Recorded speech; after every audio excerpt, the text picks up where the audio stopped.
Ku Lwokubiri lwa Ssabbiiti eno twakulaga emboozi y'abatuuze ku byalo bisatu okuli Majja, Kasubi kamu ne Buwunga mu tawuni kanso eya Buwama mu disitulikiti ey'Empigi abasobola kutebuuke olw'omusajja Felix Ogwange yagula ettaka kwe babeera n'atandika okubaliisa akakanja. Ndaba n'enziruka ndi bwereere n'engwa n'entomera omuti gw'amasannyalaze ne ngamba banzitira ki bannange enfiira nazzizza gwaki Mukama Katonda. Olwo nga ziri musawa mmeka? Abatuuze bano balumiriza nti bamaze ebbanga nga baliira ku nsiko ate abeesigiriza ne balemera mu mayumba gaabwe ne batulugunyizibwa ebitagambika. Ndi muntu mukulu nejja nga naajala Innocent banzita. Nafuluma okumanya mu bwangu bwe nakozesa nafuluma siina jambiya nali mu mpale yange kapule kange nga nfuluma.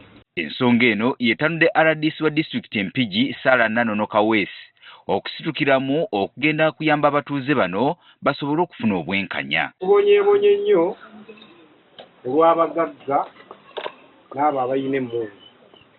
Tuli mu bulumi obutagambika naye tetujja kuyogera nnyo kuba tumanyi nti ensonga era wagitegedde bulungi kwe kutudduukirira. Mu lukiiko olwakubiddwa ku kyalo Majja abatuuze bano bonna ku byalo bisatu balwetabyemu ne baddamu okulombojja ennaku gye bayitamu okuva mu mwaka ogwa 2024 Felix Ogwang lwe yagula ettaka lino okuva mu bbanka nga liwerako yiika 12. Abo badduukirira enduulu okutya maama okuliwo bwe kiba nga adduukiridde enduulu omutwalanga mulabi. Obukuumi obwaffe bukyali luddawa ng'omulala yenna afunye ekiki bwe kutya bwe kukola ki. Bano balumiriza n'ab'obuyinza mu kitundu naddala poliisi y'e Buwama okwekobaana ne yagula ettaka okubaliisa akakanja. Ekyo yatumalamu amaanyi kwe kubeera nti abakulembeze baffe abakuuma omuntu wa wansi nga poliisi basinze okwetaba mu mivuyo egyo. Kivumbi Innocent omu ku batuuze agamba nti yatulugunyizibwa bwe yali adduukirira enduulu wabula yafundikira ali ku poliisi mu ngeri etali nnambulukufu. Ne mugaba ne munkubira bwereere ekindeese kumanya kiki ekigudde ku maama kuba akubye enduulu. Omulala kyava nkuba tekera nga kwenda huko kwenda nenziruka kati mukudduka nenzira emabega w'akayumba kali nali manyimba lesi emala yazigirako ku mugongo ng'akookinze emundu aginsonzeemu. Mmeeya wa Buwama Town Council Abdul Rashid Nkinga ayongedde okukkaatiriza ekyo abatuuze kye bagamba nti batulugunyizibwa nannyini ttaka ng'ayambibwako poliisi. Abantu bano obulumi bwe bayitamu twagala bukome Ogwanga aleme kuddamu kubalinyirira. Eno tetulina kye twamuzzaako. Abo abantu bakkiriza nti bali ku ttaka lye. Era bamumanyi ng'omutaka jano n'obusulu atambula agende. RDC Nanono mu kwogera kwe asoose kwetondera abatuuze olw'ebikolwa bya poliisi okwekobaana nannyini ttaka okunyigiriza abantu. Tugenda kusooka tulabe poliisi yaffe ebitwaliza gye muli. Ekyo twetonda. Bwe tuva ku poliisi tunoonya omukulu ono eyeyita landlord.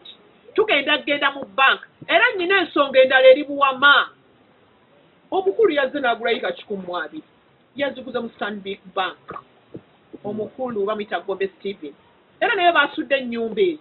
Ono era yeewunyiza okulaba ebiwandiiko ng'ettaka eryogerwako lya yiika 12 zokka kyokka ng'abatuuze abagobwa bagobwa ku byalo bisatu biramba. Omuntu yenna ng'oli ku ttaka wadde oli landlord mu tteeka ly'ettaka tolina kugobaganya bantu nga misu. Olaba n'emisu gyafuna abagikiikirira ssebo kati tomalega gigobaganya mu nsiko tosobola. RDC agambye nti bakukola kyonna ekisoboka okukuuma obutebenkevu era nti wakutuuza enkiiko ez'ebyokwerinda n'okwetegereza ebikwata ku bapoliisi aboogerwako nti batulugunya abantu. Kati katulegu ngenda mu lukiiko lukumanyisa bakulu babuuza abantu biki ebiri e Buwama. Ekirala enkya nze kennyini without fail ngenda kwegendera mu side department bampe fayiro buli muntu alina reference njagala reference yombe nayo wano. Kati asabye abatuuze bonna abadde badduka mu maka gaabwe okuddayo n'abo bonna abali ku nsiko baddeyo mu maka gaabwe nti tewali muntu yenna agenda kuddamu kubakwatako ng'okunoonyereza bwe kugenda mu maaso.